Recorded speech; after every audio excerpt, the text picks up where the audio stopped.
Os verdadeiros responsáveis pelo rumo que o Brasil e o mundo estão tomando, o que está por trás da multa imposta pelo TSE a Lula e as respostas às questões que surgiram sobre o vídeo de ontem. Vem comigo. Você já deve ter visto alguma coisa na mídia sobre as manifestações pró-Palestina que estão acontecendo em algumas universidades nos Estados Unidos. Eu fiz questão de colocar o pró-Palestina entre aspas e você já vai entender por que eu fiz isso. Em outubro do ano passado, quando teve início o conflito entre Israel e o Hamas, após o ataque terrorista realizado pelo grupo terrorista Hamas no dia 7, eu fiz uma sequência de vídeos contextualizando o que estava acontecendo. Eu mostrei o histórico de disputa por esses territórios, mostrei as 5 vezes em que foram apresentadas propostas de partilha do território para a criação de um Estado palestino ao lado de Israel, propostas intermediadas por outros países ou entidades, aceitas por Israel, mas recusadas pelas autoridades palestinas, e mostrei principalmente como o grupo terrorista Hamas manipula informações para ganhar a guerra psicológica perante a opinião pública, e também como usa covardemente a população palestina em Gaza como escudo humano. De lá para cá, essa história já teve muitos desdobramentos, mas eu tenho, de certa forma, evitado de falar sobre isso, porque um dos vídeos dessa sequência que eu fiz em outubro foi censurado pelo YouTube. Só que essas manifestações pró-Palestina que estão acontecendo nos últimos dias lá nas universidades americanas e a forma como isso está sendo pintado pela maior parte da imprensa aqui no Brasil mostram claramente que, mais uma vez, a população está sendo manipulada por falsos defensores da paz e das causas mais nobres. Vamos pegar o exemplo aqui da Globo. Essa matéria do G1 relata a intervenção da polícia na Universidade de Colômbia, que resultou na prisão de alguns dos manifestantes que ocupavam um dos prédios da universidade. Por sinal, é muito curioso o fato de que o G1 tratou o tempo inteiro os participantes desses atos como manifestantes, mesmo ao relatar que eles quebraram janelas e invadiram um prédio da universidade, sendo que até pouco tempo atrás, para o G1, quem quebrava vidraças e invadia prédios era chamado de terrorista. Enfim, o fato é que a forma como são relatados os protestos passa a impressão de que são jovens defensores da paz fazendo um sacrifício para lutar pelo povo palestino. Só que tem 2 detalhes muito relevantes nessa história. Primeiro, que é muito incoerente, e talvez para muitas dessas pessoas isso seja por não conhecer a história, o fato de que uma manifestação pró-Palestina, que defende a criação de um Estado palestino independente e soberano, ataca o país que ao longo da história aceitou todas as propostas que haviam sido apresentadas com o intermédio de outros países para dividir o seu próprio território para a criação de um Estado palestino. Esses manifestantes atacam o país onde milhares de palestinos entravam diariamente para trabalhar, convivendo em harmonia com a população local. Esses manifestantes acabam apoiando, de maneira direta ou indireta, o grupo terrorista que assassinou covardemente centenas de civis israelenses em outubro do ano passado, que decapitou cerca de 40 bebês, que sequestrou dezenas de israelenses, que implantou uma ditadura sobre o povo palestino na faixa de Gaza, que usa o povo palestino como escudo humano nos seus conflitos e que sempre deixou muito claro que não aceita negociar com Israel em hipótese alguma a partilha do território para que o Estado palestino seja criado, porque esse grupo não aceita a existência de Israel e não aceita o povo judeu. Ou seja, os manifestantes que defendem o povo palestino, defendem a paz para o povo palestino e defendem a criação de um Estado palestino, apoiam justamente o responsável pela situação em que os palestinos estão hoje em Gaza, em guerra e sem ter o seu próprio Estado. Eu não estou aqui defendendo as operações feitas por Israel, não estou defendendo as decisões do primeiro-ministro Netanyahu e de forma alguma estou dizendo que o povo palestino mereça estar passando por isso. Eu só estou afirmando convictamente que o responsável por essa situação é o grupo terrorista Hamas. Agora, o segundo detalhe muito relevante nessa história das manifestações nas universidades americanas é que quando você dá uma olhada em vídeos de situações que aconteceram ali nesses últimos dias, você percebe que boa parte desses manifestantes não são nem um pouco inocentes, nem um pouco defensores da paz e nem um pouco tolerantes com aqueles que divergem do seu posicionamento. Olhe só esse exemplo. You're just a white person. You're a white person. Get up. We don't like white people. Free Palestine! Sim, ela simplesmente está atacando outra pessoa porque essa pessoa é branca. E ela diz não gostar de pessoas brancas. Agora, olhe esse outro exemplo de um jovem judeu, estudante da universidade, sendo impedido pelos manifestantes de entrar na universidade, que é a da Califórnia, por ser judeu e estar usando um colar com um pingente da estrela de Davi. You guys have closed the entrance. We are UCLA students. I have my ID right here.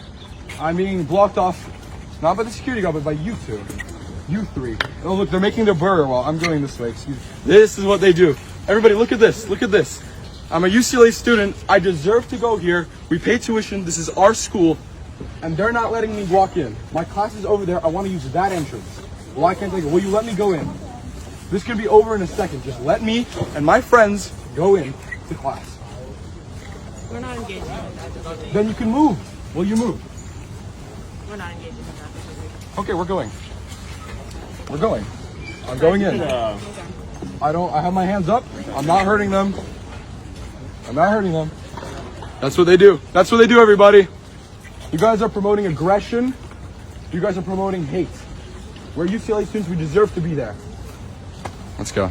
Fica mais do que claro que boa parte desses manifestantes, não generalizando, não são todos, mas a maioria deles não passa de um bando de adolescentes mimados que não fazem ideia da história por trás do que está acontecendo hoje em Gaza e que estão ali fazendo um papelão defendendo qualquer coisa menos o povo palestino. O único beneficiado de alguma forma com esse tipo de protesto que você viu nos vídeos é o grupo terrorista Hamas. Mas não pense que isso é só nos Estados Unidos, não. Dê uma olhada nos movimentos estudantis aqui no Brasil, dê uma olhada nos protestos pró-Palestina realizados por parte da esquerda brasileira, vestindo inclusive, em muitos casos, camiseta do Hamas. Eu mostrei na semana passada ainda que em uma audiência em uma comissão da Câmara dos Deputados aqui no Brasil, havia um elemento vestindo uma camiseta do Hamas, distribuindo panfletos.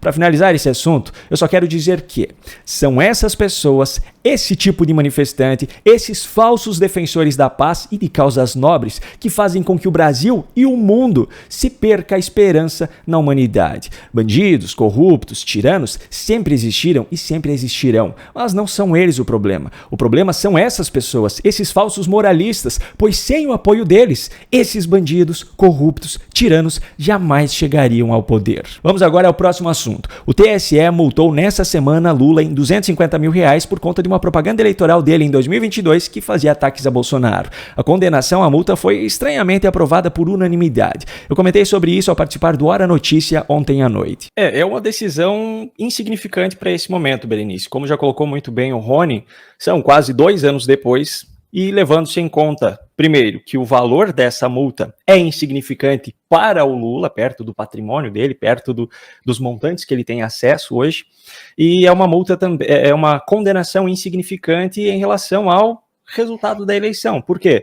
Como bem colocou o Rony, durante o período eleitoral, o TSE removeu propagandas eleitorais de Bolsonaro imediatamente, impediu que ele abordasse certos temas nas suas propagandas, como, por exemplo, a ligação entre Lula e alguns ditadores latino-americanos, coisa que é fato consumado, de conhecimento público. Então, temos essa remoção de propagandas imediatas naquela época e as multas em valores exorbitantes, como o Rony citou, dos 22 milhões. Então, comparando as punições aplicadas para cada lado, é insignificante. Ainda mais, eu estava dando uma olhada aqui na matéria da UOL sobre isso, e eu vi que o motivo dessa multa aplicada seria um vídeo, eu não consegui ver o vídeo que foi objeto da multa, mas seria por Lula ter chamado Bolsonaro de incompetente, mentiroso e desumano, o que, perto das coisas que Lula atribuiu a Bolsonaro lá naquela época, e na verdade não é só a Bolsonaro, Lula sempre agiu assim com seus adversários, isso daqui não é basicamente nada. Eu vi um comentário que apareceu aqui na tela, dizendo que isso abriria um precedente para ser usado contra a direita lá na frente. Claro, isso faz muito sentido. Muito bem lembrado. Eu preciso também, no vídeo de hoje, responder a alguns comentários do vídeo de ontem, porque se trata de um assunto muito importante. Eu separei aqui um deles para dar contexto à discussão. O Fábio levantou a questão do valor do medicamento para a distrofia muscular de Duchenne, R$16 milhões, que nas palavras dele é o absurdo das injustiças, e ele ainda fala sobre a voracidade das indústrias farmacêuticas pelo dinheiro. Se você que está assistindo não sabe o que eu estou falando, assista antes ao vídeo de ontem, que eu contei detalhadamente a história do Victor, um menino de 5 anos com uma doença raríssima que teve o acesso ao medicamento através da União, negado pela Advocacia Geral da União. Bom, eu concordo plenamente e compartilho da mesma indignação do Fábio, e eu faço questão de falar sobre isso. O valor exorbitante do Elevidys, assim como de outros medicamentos novos para doenças raras, é justificado basicamente por dois motivos. Primeiro, o custo do desenvolvimento desse medicamento, os investimentos em estudos, pesquisas, testes, comparado à quantidade de vendas desse medicamento. É mais ou menos como o desenvolvimento de um novo modelo de carro. Eu vi alguns dias atrás uma entrevista de um brasileiro que já esteve na direção de algumas montadoras diferentes, em que ele explica essa lógica. O investimento, em média, para desenvolver um novo modelo de carro é de US$1 bilhão. Esse custo precisa ser diluído nas vendas desse modelo. No caso das montadoras, isso vai ser feito com base em uma previsão de quantas unidades daquele modelo serão vendidas. Você pega o valor do investimento, divide pela quantidade de unidades previstas e acrescenta o valor resultante no preço de venda de cada uma dessas unidades. Isso tudo pensando na distribuição mais correta possível, e eu estou ignorando aqui completamente as estratégias dos CEOs das montadoras de manipular os balanços das empresas com jogadas na diluição desses valores para fazer com que os resultados da sua gestão pareçam melhores. No caso dos medicamentos, também é um investimento no desenvolvimento do produto que será diluído posteriormente nas vendas. No caso dos medicamentos, para as doenças raras, como o número de vendas é pequeno, o preço que se paga pelo desenvolvimento do produto em cada unidade dele é muito alto. Esse é o primeiro motivo. O segundo, é claro, é a falta completa de escrúpulos de boa parte dos proprietários e dirigentes das indústrias farmacêuticas que buscam o lucro acima de qualquer coisa e estão, com o perdão da palavra, cagando e andando para a vida ou a saúde das pessoas que precisam desses tratamentos. Isso sem contar ainda as relações com certos governantes que são beneficiados com certos presentinhos, regalias, por conta da compra de medicamentos que coincidentemente se tornam obrigatórios para a população daquele local. Mas por razões óbvias, eu não vou falar nada além disso. Enfim, a lógica dos preços exorbitantes é essa. Custo do desenvolvimento comparado à quantidade de vendas e a falta de escrúpulos daqueles que visam apenas o lucro. Eu vi, inclusive, um outro comentário nesse sentido, só que no Instagram, que falava sobre a necessidade do povo se mobilizar contra as indústrias farmacêuticas também, para reivindicar valores mais justos. E eu também concordo plenamente com esse comentário. Só que no caso dessa distrofia muscular de Duchenne, que é a doença do menino que eu falei no vídeo de ontem, a evolução é muito rápida, então é uma verdadeira corrida contra o tempo. Para os pais dessa criança, não resta outra opção senão tentar obter esse medicamento, seja qual for o preço, a tempo de salvar o filho. Eu também vi alguns comentários sugerindo doações por Pix, campanhas, vaquinhas, etc. Só que, infelizmente, quem já tentou fazer isso, que foi o caso dos pais do Henrico, outro menino que eu citei no vídeo de ontem, em vários meses de campanha, contando com a ajuda de muitas pessoas famosas, inclusive na divulgação, o valor que eles arrecadaram até o momento, se eu não me engano, foi em torno de R$10 milhões, o que não é o suficiente. Pelo que eu li nas notícias, apesar deles terem conseguido na justiça que a União forneça esse medicamento para o Henrico, a justiça está querendo bloquear o valor arrecadado antes para então fornecer a dose do remédio. Agora, sendo bem sincero, eu sei que muitos espectadores aqui do canal devem ter contribuído com Pix para Bolsonaro, não foi o meu caso, mas cada um tem o direito de decidir o que fazer com o seu dinheiro. Só que é muito triste ver que um político arrecadou 17 milhões em doações por Pix, enquanto os pais de uma criança em meses de campanha não conseguiram arrecadar 15 para salvar a vida do filho. Agora, eu destaquei aqui também outros dois comentários do vídeo de ontem que explicam o porquê de eu não ter o costume de ler comentários. É uma questão de sanidade mental, pela quantidade de pessoas tóxicas que existem na internet. Primeiro esse aqui, que falou que eu devo estudar melhor o assunto antes de fazer uma análise superficial e atacar a instituição. Bom, só pelo uso da expressão atacar a instituição, eu já tenho um palpite de qual foi o voto desse cidadão. Meu amigo, qual é a dificuldade de entender que quando se critica as decisões do responsável por uma instituição, a crítica é a pessoa responsável e não a instituição? É por alguma deficiência cognitiva ou é simplesmente para repetir o discurso do papai Lula e do papai Moraes? E o comentário ainda continua dizendo que o caso não deve se misturar com política, que a AGU faz a defesa da União. Sim, faz a defesa judicial da União. e deveria fazer, só que não defendeu a União quando o governo gastou 27 milhões de reais em reformas nos palácios presidenciais. Aliás, pelo jeito, o autor do comentário se importa com o fato de que é toda a sociedade que paga ao final por esse medicamento, mas não se importa que a sociedade toda precise pagar 14 milhões de reais para que Lula e sua equipe tenham uma internet de ponta no avião presidencial durante suas viagens. Isso já diz muito sobre o seu caráter e os seus valores. Ainda, segundo ele, o caso não deve se misturar com política. Agora eu pergunto, quem é que indica o advogado-geral da União para o seu cargo?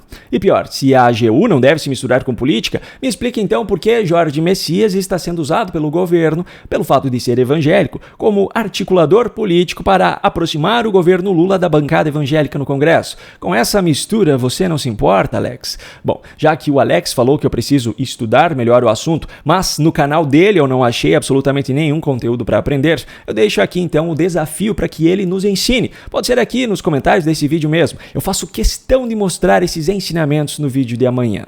E o último comentário que eu separei aqui é do Eduardo, que disse repetidas vezes que o meu vídeo foi sensacionalista e chegou a afirmar que, por não ter questionado o preço do medicamento, eu devo estar recebendo muitas gramas de ouro.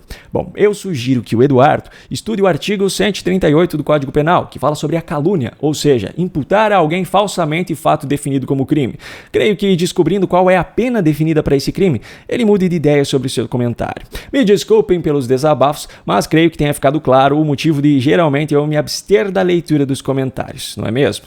Talvez você ainda não saiba, mas o meu conteúdo, que hoje é a fonte do meu sustento, pode fazer você ganhar dinheiro também. Basicamente funciona assim: você pega vídeos aqui do meu canal no YouTube, ou de outros canais, como preferir, recorta algum trecho interessante de algum assunto específico, organiza esse recorte em um layout bacana e publica em um perfil ou canal criado por você.